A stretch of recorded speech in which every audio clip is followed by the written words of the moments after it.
Hello, Zach Murphy here, and thank you so much for taking the time to tune to my channel today.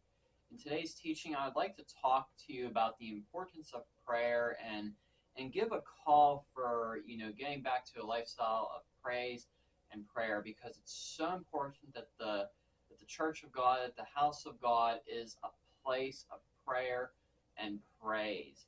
And so much we often focus on different programs and this and that in the church, but really we need to be people that are built up in prayer, that prayer is our very essence of living as believers. So the first scripture I want to give to you here is from Acts chapter 1, verse 14. I'm going to read this out of the New Living Translation. It talks about, here it says, they all met together and were constantly unified in prayer, along with Mary, the mother of Jesus, several other women, and the brothers of Jesus. This is talking about those in the upper room. And this is right before what took place, which you all know would be Pentecost. The Pentecost experience when the Holy Spirit fell upon the church, when they all were filled with the Spirit of God. And it's so important that we understand here that prayer is so important as a believer. And, it goes along with, having that fellowship, that intimate relationship with God through prayer. If you are struggling with something in your life as a believer, go to God in prayer. And, that can be anything, and you have to pray His will. And how do you know His will? You get into the scriptures. You get into the scriptures, and you can often pray, many different things out of scripture. You can go to the book of Psalms, the book of Proverbs, and many places, and find some things that you can pray for. So important that our prayers are founded upon God's will as revealed in scripture. It's so important. And it's so important for the church to be united in prayer, having regular prayer meetings, even not just within the church, but even just other believers, that maybe know each other from different churches, that, get together regularly and pray together, families praying together. It's so important. There is power in prayer. And, we have to be people that pray like they did in the upper room, unified and constantly in prayer. Constantly in prayer. Next scripture here is in 1 Peter chapter 3, verse 15. Again, the New Living Translation. It says, instead, you must worship Christ as Lord of your life. And if someone asks about your hope as a believer, be always ready to explain it. Be always ready to explain it. So important that, by being built up in our faith, when people ask us, how is it that we are encouraged? How is it we're able to get through? We point them to Christ. We point them to the gospel of Jesus Christ. And, a person who is built up in prayer is a person who is ready in and out of season, because they are in that fellowship with God. They are being led by the Holy Spirit in their prayer. The Holy Spirit is what empowers us in our prayer life. And being in the Word of God, that's what will truly empower us. That's what will truly empower us. And, we have to always be ready to explain the gospel to people, because people are looking for an answer. And we have to be ready to tell them the gospel of Jesus Christ. In Matthew chapter 21, verse 13, it says, Jesus said, it is written, my house shall be called a house of prayer, but you make it to a den of robbers. He was cleaning out the temple there. And it's so important that the house of God, the church, is a place of prayer. It's a place of praise, not a place of entertainment.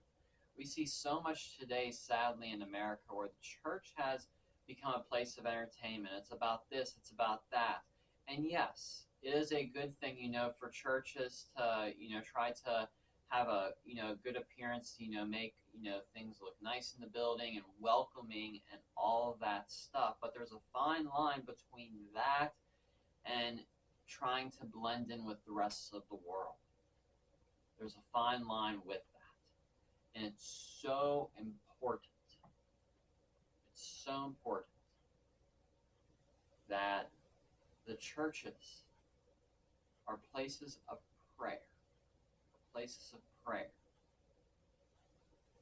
Not places of entertainment. Not places that accommodate the world. Yes, we want to welcome the church in. We want to welcome the world into the church. We want them to come as they are, but we don't want them to leave the same. So many people focus on come as you are, but are you leaving the same as you came? Are you leaving, change for the glory of God? Are people that are unsaved coming into the church, are they leaving saved, or are they at least leaving with seeds planted, and that the Holy Spirit keeps prompting them, keeps bringing that conviction for them to call upon the name of the Lord to be saved? It's so important that churches do not become worldly. Yes, it's good to have programs that are, promoting the things of God, that are gospel-centered.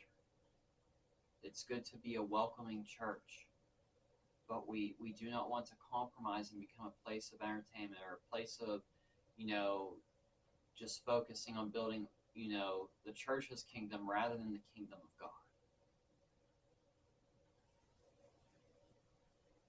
In 2 Chronicles chapter 7, verses 1 to 3, it says, when Solomon finished praying, fire flashed down from heaven and burned up the burnt offerings and sacrifices, and the glorious presence of the Lord filled the temple. The priests could not enter the temple of the Lord because the glorious presence of the Lord. When all the people of Israel saw the fire coming down and the glorious presence of the Lord filling the temple, they fell down on the ground and worshipped and praised the Lord, saying, He is good, He is faithful, His faithful love endures forever. It's so important we know here that when Solomon was finished praying, the glory of the Lord came down and filled the temple. As believers, we don't have to, go after seeking more of God's presence. We already have His presence within us. He is with us. We have the Holy Spirit in us. And it's so important we realize as believers that He is already with us. So when you get into that place of prayer, it's not of, oh, Lord, fill, I want more of your presence. It's, Lord, help me be aware of your presence. Help me be a person who lives constantly aware of His presence, being aware that the Holy Spirit fills and indwells us as believers in Christ Jesus. And it says here in Psalms chapter 42, verses 1 to 3 in the New Living, as the deer longs for streams of water, so I long for you, O God. I thirst for God, the living God. When can I go and stand before Him? Are we truly thirsting and hungering for more and more of God? Are we thirsty for living water with relationship with the Holy Spirit? Are we just okay, or are we people that, are not really seeking Him? Because, some people are okay with just getting what they get fed at church, but they're not feeding themselves the rest of the week. You have to feed yourself with the Word of God. You have to feed yourself with time of praise and prayer to the Lord. So this message is short, but it is a call to get back to being people of prayer, being people of praise, being people who diligently study the Word of God every single day. Every single day. And whether it's, you give 5 minutes a day, 10 minutes, or whatever it is to prayer, set some time aside consistently. Set up a prayer group. Set up, prayer time with your family. If you have a family, set up regular prayer time. It's so important that we become people of prayer.